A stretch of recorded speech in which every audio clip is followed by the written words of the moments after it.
नमस्कार मित्रांनो, तुमचं स्वागत आहे ड्राईव्ह विथ वैभव या यूट्यूब चॅनलवर। तुम्ही जर या यूट्यूब चॅनलवर नवीन असाल तर चॅनलला सबस्क्राईब करा आणि शेजारील बेल आयकॉननी दाबा, म्हणजे भविष्यात येणारे सगळे व्हिडिओ तुम्ही पाहू शकता। तर मित्रांनो, आजच्या व्हिडिओमध्ये आपण पाहणार आहोत टू व्हीलर कशी चालवायची। तर याच्यासाठी मी तुम्हाला काही बेसिक आयडिया देणार आहे टू व्हीलरबद्दल। तर मित्रांनो, गाडी चालवायच्या आधी मी तुम्हाला काही 3 मेन गोष्टी सांगणार आहे जे गाडी चालवायच्या आधी तुम्हाला माहीत असणे खूप गरजेचं आहे। तर याच्यासाठी तुम्हाला पहिली गोष्ट म्हणजे तुमच्या गाडीचा उजवा आरसा हा असलाच पाहिजे, कारण या आरशामध्ये तुम्हाला मागून येणारे सगळे वाहने दिसतात। जर तुमच्याकडे उजवा आरसा नसेल तर तुम्हाला मागून येणारे गाडी दिसणार नाही। तर त्याच्यानंतर तुम्हाला गाडीचे दोन्ही टायर व्यवस्थित आहेत का बघावे लागतील। जर तुमचे गाडी दोन्ही टायर व्यवस्थित नसतील तर तुम्हाला गाडी स्लिप व्हायचे खूप जास्त चान्सेस असतात। त्याच्यानंतर तिसरी आणि मेन गोष्ट म्हणजे तुम्ही गाडी शिकत असाल तर तुम्हाला हेल्मेट वापरायचंच आहे। विदाऊट हेल्मेट तुम्ही ड्राईव्ह करू नका। तर या मेन 3 गोष्टी आहेत, ह्या तुम्ही कायम लक्षात ठेवायच्या आहेत। तर चला तर मग आपण गाडीमध्ये बेसिक काय काय आहे ते पाहूया। तर इथे तुम्ही पाहू शकता ही गाडीची लिव्हर आहे। त्याच्यानंतर जे आता नवीन मॉडेल आलेले आहेत गाडीचे, त्याच्यासाठी त्यांनी सेल्फ स्टार्टर दिलेलं आहे। हे स्टार्टरचं बटन आहे, याने गाडी स्टार्ट होते।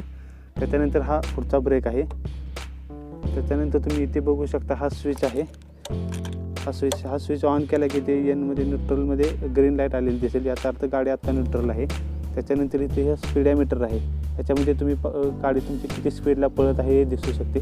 त्याच्यानंतर इथे तुम्ही पाहू शकता की आत्ता गाडी हे किती किलोमीटर झालेले आहे ते इथे पाहू शकता। त्याच्यानंतर राईट साईडला तुम्हाला गाडीचा फ्युएल टँक दिसेल, याच्यामध्ये तुम्ही पाहू शकता गाडीमध्ये आता फ्युएल म्हणजेच पेट्रोल किती आहे ते पाहू शकता। त्याच्यानंतर खाली आल्यानंतर इथे तुम्हाला तुमची जर गाडी ओल्ड मॉडेल असेल तर गाडीला किक असेल तर ही किक आहे। त्याच्यानंतर हा उजवा ब्रेक आहे मागचा।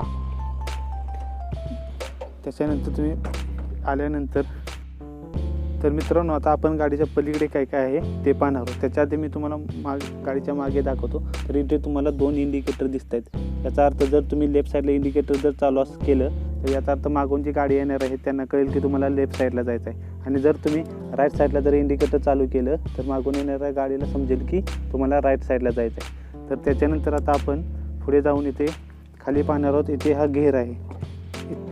ही हिरोची गाडी आहे आणि स्प्लेंडर मॉडेल आहे। तर याचे गेअर पाठीमागे असतात, 1 2 3 4। आणि जर तुम्हाला न्यूट्रल करायचं असेल तर गेअर पुढे दाबायचे आहेत। त्याच्यानंतर आपण वरती आल्यानंतर इथे पाहू शकता, इथे हा डिपर आहे। हा जर तुम्ही रात्रीच्या वेळी कुठे बाहेर चालला तर तुम्ही डिपर पाडून समोरच्याला सांगू शकता की मला खूप गडबड आहे, पुढे जायचं आहे, त्यासाठी या डिपरचा यूज होतो। त्याच्यानंतर इथे हे इंडिकेटर आहे। जर तुम्ही लेफ्ट साईडला घेतलं तर लेफ्ट साईडचं इंडिकेटर चालू होईल, जर तुम्ही राईट साईडला घेतलं तर राईट साईडचं इंडिकेटर चालू होईल।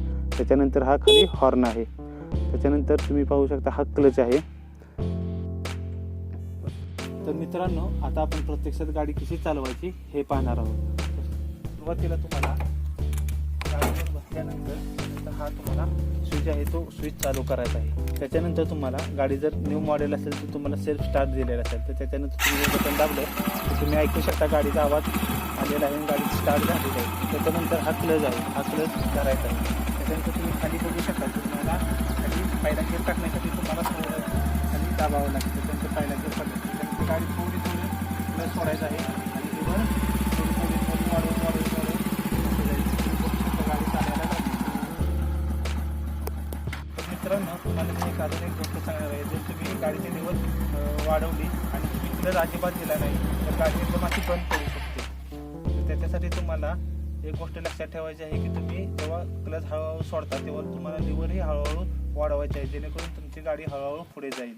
आणि त्यातील दुसरी गोष्ट म्हणजे तुम्ही गाडी स्टार्ट केल्यानंतर किंवा गिअर टाकल्यानंतर तुम्ही एकदम जर क्लच सोडला तर एकदम जर लिव्हर वाढवली तर एकदम गाडी अशी बंद पडू शकते। तर या गोष्टीची काळजी घ्यायची आहे, त्याने तुम्हाला अपघात होऊ शकतो। मित्रांनो, तुम्ही गाडी स्टार्ट करण्यासाठी तुम्हाला हा स्विच स्टार्ट करायचा आहे। स्विच स्टार्ट झाल्यानंतर या पायामध्ये जी किक आहे गाडी चालू करू शकता, गाडीचा आवाज त्याच्यानंतर तुम्हाला हा क्लच आहे, हा क्लच ओढून धरायचा। क्लच ओढून झाल्यानंतर तुम्हाला डाव्या पायामध्ये गेअर आहे तो मागं जातो, पहिला गेअर पडतो। त्याच्यानंतर तुम्हाला क्लच हळूहळू सोडायचा आहे, हळूहळू गाडी आपली पळायला लागते।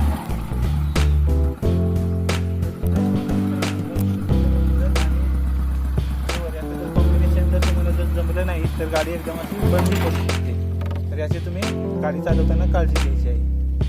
तर मित्रांनो, आता आपण गाडी प्रॅक्टिकली कशी चालवायची हे पाहणार आहोत. त्याच्यासाठी तुम्हाला पहिल्यांदा गाडीचा स्विच स्टार्ट करायचा आहे.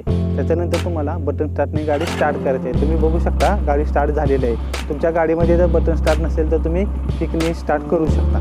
त्याच्यानंतर तुम्ही इथे बघू शकता, तुम्ही इथे हा डाव्या हातामध्ये आपले हा क्लच आहे, तो क्लच ओढून धरायचा आहे. क्लच ओढून धरल्यानंतर खाली आपल्याला पहिला घेर टाकायचा आहे. पहिला घेर टाकण्यासाठी तुम्ही डाव्या पाय थोडासा मागे दाबला की तुमचा पहिला घेर पडलेला असेल. त्याच्यानंतर तुम्ही हळूहळू क्लच सोडून द्यायचा आहे आणि हळूहळू लिव्हर वाढवायचे आहे. तुम्ही बघू शकता गाडी आपली पळायला लागलेली आहे. त्याच्यानंतर गाडीचा मोठा आवाज यायला लागला की तुम्ही हळूहळू पहिल्या स्टेपप्रमाणेच क्लच ओढून धरायचा आहे आणि खाली पहिला घेर टाकला तसा तुम्ही दुसरा घेर टाकायचा आहे. त्याच्यानंतर हळूहळू क्लच सोडायचा आहे आणि लिव्हर थोडी वाढवायची आहे. मग आपली गाडी पळायला लागेल. त्याच्यानंतर पुन्हा गाडीचा आपला आवाज मोठा यायला लागेल. त्याच्यानंतर तुम्हाला दुसऱ्या स्टेपप्रमाणेच हळू क्लच ओढून धरायचा आहे. त्याच्यानंतर खाली आपला दुसरा घेर टाकला तसाच तिसरा घेर टाकायचा आहे आणि हळूहळू क्लच सोडून द्यायचा आहे आणि लिव्हर वाढवायचे आहे. मग आपली गाडी व्यवस्थित पळायला लागेल. त्याच्यानंतर थोड्या अंतरानंतर तुम्हाला पुन्हा गाडीचा स्पीड कमी आलेला दिसेल आणि गाडीचा आवाज वाढायला लागलेला दिसेल. त्याच्यानंतर तुम्हाला तिसऱ्या स्टेपप्रमाणेच गाडीचा क्लच ओढून धरायचा आहे आणि खाली चौथा घेर टाकायचा आहे. चौथा घेर टाकल्यानंतर तुम्हाला हळूच आपल्या गाडीचा क्लच सोडून द्यायचा आहे आणि लिव्हर वाढवायचे आहे. मग आपली गाडी तुम्ही बघू शकता गाडी व्यवस्थित आपली आता पळायला लागलेली आहे. तर तुम्हाला मित्रांनो हा व्हिडिओ कसा वाटला नक्की सांगा.